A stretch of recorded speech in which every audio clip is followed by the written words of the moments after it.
अब महागठबंधन की सरकार में मंत्रियों की पूरी कुंडली खंगाली जा रही है। दावा यह किया जा रहा है कि नीतीश कुमार की कैबिनेट में 2 दर्जन ऐसे मंत्री हैं जिन पर क्रिमिनल केस चल रहे हैं। और सबसे खास बात यह है कि क्रिमिनल बैकग्राउंड वाले सबसे ज्यादा मंत्री लालू यादव की पार्टी आरजेडी से ही है। नीतीश कुमार कैबिनेट में 32 मंत्री हैं। आरजेडी के 17 में से 15 मंत्रियों पर मुकदमे चल रहे हैं। इसी तरह जेडीयू के 11 में से 4 मंत्रियों पर आपराधिक मुकदमे दर्ज हैं। कांग्रेस के दोनों मंत्रियों पर भी क्रिमिनल केसेस हैं। Deputy chief minister Tejashwi Yadav के खिलाफ आईआरसीटीसी घोटाला समेत 11 मामलों में केस दर्ज हैं। तेज प्रताप यादव के खिलाफ भी 5 केस हैं। एक और मंत्री लेसी सिंह पर तो हत्या की साजिश का मुकदमा है। इसके अलावा भी कई सारे ऐसे मंत्री हैं जिन पर गंभीर मामलों में मुकदमे दर्ज हैं। मुश्किल यह है कि अब क्रिमिनल बैकग्राउंड वाले नेताओं को मंत्री बनाने के खिलाफ नीतीश कुमार की अपनी पार्टी में ही आवाज उठने लगी है। जेडीयू की विधायक बीमा भारती ने कहा कि लेसी सिंह वसूली करती हैं, हत्या करवाती हैं, तमाम तरह के क्रिमिनल्स को संरक्षण देती हैं। इसके बाद भी लेसी सिंह को मंत्री बनाया गया। बीमा भारती ने कहा कि अगर हत्या के मामले में आरोपी लेसी सिंह को मंत्रिमंडल से हटाया नहीं जाता तो वो पार्टी से इस्तीफा दे देंगी। विरोधी दल के नेता ही नहीं बल्कि सत्ता पक्ष के विधायक भी सवाल उठा रहे हैं। हमारे साथ हैं बीमा भारती जो जेडीयू की विधायक हैं। किस चेहरे पर आपको आपत्ति है जिनका चयन हुआ है मंत्रिमंडल में?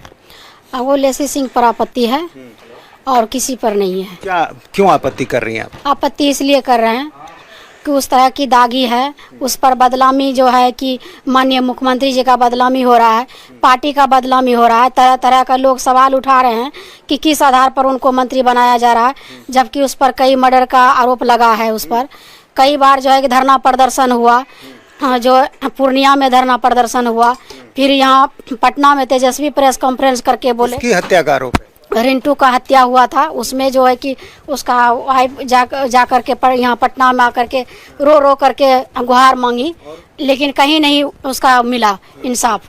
फिर विधानसभा में भी उसका सवाल उठा, पूरा गुंजा सदन में, लेकिन फिर भी कुछ नहीं हुआ। बेनी सिंह का हत्या हुआ, उसमें भी आरोपी है, वो रिंटू का आरोपी है। और जो है कि और हत्या हुआ, उसमें कई आरोपी है हत्या में। हम आपको जो है ना सब निकाल के दे देंगे कितना आरोप है इस पर, लेकिन फिर भी इसको सरकार में बदनामी होते हुए तब भी इसको मंत्रालय का जगह मिल जाता है। ऐसे दागी चेहरे को मुख्यमंत्री नीतीश कुमार क्यों शामिल कर? इसलिए तो माननीय मुख्यमंत्री जी से हम आग्रह करते हैं कि क्यों इसको बार बार बनाते हैं। इससे आपको क्या फर्क पड़ने वाला है चुनाव में? आपका जो ये नेता बताती है राजपूत ये बनौत जाति से आती है और राजपूत भी नहीं है। सभी जो है कि विरोधी दल को जो है कि वोट देते हैं, जो रहते हैं विपक्ष में जो चुनाव लड़ते हैं उसको वोट करवाती है। जो आरोप आप लगा रही हैं हत्या का, आपके पास ऐसे प्रमाण भी हैं क्या? किस आधार पर आखिर अभी? हम प्रमाण भी दे देंगे, ला करके प्रमाण भी दे देंगे। हाँ, आपने इससे पहले नीतीश जी की जानकारी में बातें दी हैं कि उन पर इतने संगीन आरोप? हाँ, हम दिए हैं जा करके। नहीं है ना विश्वास, सरसी गांव है, जा करके सरसी गांव में जाके देख लीजिए कि कितना का ये जो है ना मांग का सिंदूर धुलवा दिया है। क्या आप क्या कर रही हैं इसको लेकर? क्या आप पार्टी में विरोध करेंगी, बगावत करेंगी? पार्टी में बगावत नहीं करेंगे, लेसी के विरोध में बगावत जरूर करेंगे। क्या इस्तीफा तक देने को तैयार? हाँ एकदम, हम बर्दाश्त नहीं करेंगे। क्या करेंगे? हम अपने विधायक से इस्तीफा दे देंगे। लेकिन ऐसा सब लोग को साथ में माननीय मुख्यमंत्री जी ने मंत्रालय में जगह दिया है, हम लोग बर्दाश्त नहीं करें। अति पिछड़ा बर्दाश्त नहीं करेगा। अति पिछड़ा का जो है सर से पानी उतर चुका है, अब बर्दाश्त से बाहर हो चुका है। हम अपना विधायक पद से इस्तीफा दे देंगे, जो नहीं उसको रिजाइन करवाएंगे तो। अब नीतीश कुमार की मुसीबतें बढ़ेंगी। पार्टी में बगावत सामने दिख रही है। अब आनंद मोहन की हरकत ने नीतीश की मुसीबत और बढ़ा दी। एक आईएएस अफसर की हत्या के मामले में आजीवन कारावास की सजा काट रहे आनंद मोहन जेल से कोर्ट में पेशी के लिए निकले थे, लेकिन पहुंच गए अपने घर। आनंद मोहन सहरसा जेल से कोर्ट में पेशी के लिए पटना लाए गए थे, लेकिन इस दौरान आनंद मोहन रात में अपने घर पर रुके। सुबह अपने सपोर्टर्स से मिले, फोटो खिंचवाई, फिर लौटते वक्त रास्ते में एक सरकारी सर्किट हाउस में रुके। इसके बाद एक अस्पताल में गए। जब इन सब की फोटो वायरल हो गई तो जांच हुई और जांच रिपोर्ट में ये सारी बातें सही पाई गई। आज जो जांच रिपोर्ट आई है उसमें कहा गया है कि आनंद मोहन को सहरसा की जेल से पटना में पेशी के लिए लाना था, तो आनंद मोहन ने जेल से निकलते ही नियमों को तोड़ना शुरू कर दिया था। वो पुलिस वैन की बजाय अपनी एसयूवी से पटना गए। जांच रिपोर्ट में कहा गया है कि पटना पहुंचने पर भी आनंद मोहन सीधे कोर्ट नहीं गए, बल्कि अपने घर गए। कोर्ट से आने के बाद एक बार फिर वो पटना में अपने घर ही गए और वहां जाकर अपने समर्थकों से मुलाकात की। इसके बाद वो खगड़िया में गेस्ट हाउस में रुके, आरजेडी के कार्यकर्ताओं से मिले, सरदर्द की बात कहकर अस्पताल भी गए। आपको बता दें कि आनंद मोहन की वाइफ लवली आनंद आरजेडी की सांसद रह चुकी हैं, जबकि उनका बेटा चेतन आनंद फिलहाल आरजेडी का विधायक है। अब जांच रिपोर्ट में आरोपों की पुष्टि होने के बाद सहसा जेल के जेलर और चीफ हेड वार्डन को सस्पेंड कर दिया गया है।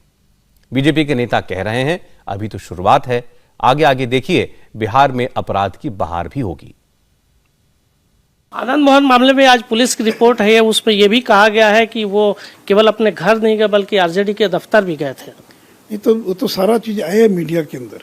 और एक बहाना था कि माथे में दर्द हो रहा था, चले गए अस्पताल में। अरे भैया, अगर आप अस्पताल या कहीं गए तो आपको यानी जो पुलिसकर्मी थे, जो दरोगा साथ में था, उसको खबर करना चाहिए था अधिकारियों को। लेकिन आनंद मोहन जैसे बाहुबली के सामने कौन बेचारा पुलिस वाला जो है और जो बोलने की हिम्मत करेगा। और ये तो शपथ ग्रहण के पहले का मामला है। आनंद मोहन कौन है? उनकी पत्नी राजद की नेत्री हैं, उनका बेटा राजद का विधायक है। तो जिसका बेटा राजद का विधायक को पत्नी राजद की नेत्री खुद बाहुबली हो, उन पर कोई सरकार कोई एक्शन ले सकती है क्या? अभी तो देखिएगा राजवल्लभ यादव, ये अनंत सिंह जो जेलों में बंद सजा याफ्ता है, अभी वो लोग क्या क्या करते उनका तमाशा देखना था अभी बाकी। बिहार में 17 साल से नीतीश कुमार की सरकार है। इस दौरान नीतीश ने बिहार का कितना विकास किया, इसकी समीक्षा तो जनता करेगी। लेकिन यह सही है कि नीतीश ने अपनी छवि सुशासन बाबू के तौर पर जरूर बनाई। इसके लिए उन्होंने मेहनत भी बहुत की और लालू के राज को जंगल राज बताकर खुद को सुशासन बाबू के तौर पर स्थापित किया। इसलिए जब उन्होंने 2015 में आरजेडी के साथ मिलकर सरकार बना ली, लेकिन सिर्फ 1.5 साल में नीतीश को समझ में आ गया था कि आरजेडी के साथ उनकी सुशासन बाबू की छवि बर्बाद हो जाएगी। इसलिए जैसे ही तेजस्वी यादव पर करप्शन के आरोप लगे तो नीतीश ने उनसे जवाब मांगा और जवाब नहीं मिला तो इस्तीफा देकर बीजेपी के साथ आ गए। अब एक बार फिर नीतीश कुमार आरजेडी के साथ चले गए हैं, लेकिन इस बार सरकार बनते ही मुसीबतों का दौर शुरू हो गया है। बिहार में भ्रष्टाचार और भाई भतीजावाद के अलावा नीतीश को अब दागी छवि वाले मंत्रियों पर भी जवाब देने होंगे और जवाब देना नीतीश के लिए आसान नहीं होगा। इंडिया टीवी हर वक्त हर जगह डाउनलोड करने के लिए सर्च करें India TV news Google play store या ऐप स्टोर पर।